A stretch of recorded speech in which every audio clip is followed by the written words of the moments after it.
Автопробег наш начался 7 марта от могилы неизвестного солдата на Красной площади в Москве.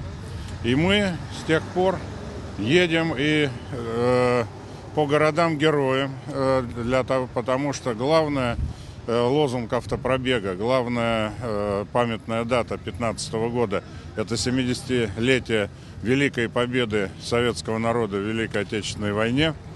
И мы прошли города-герои Тулу, Орел, Курск, Белгород, Прохоровское поле, Керчь, Севастополь. И везде города Северного Кавказа, а также Волгоград, Сталинград. Везде мы встречались с ветеранами, с представителями молодежных организаций, молодежных советов профсоюзов, с профсоюзными активистами. И главный лозунг нашего автопробега – не дадим забыть и восстановим в памяти все героические дни Великой Отечественной войны и нашу великую победу.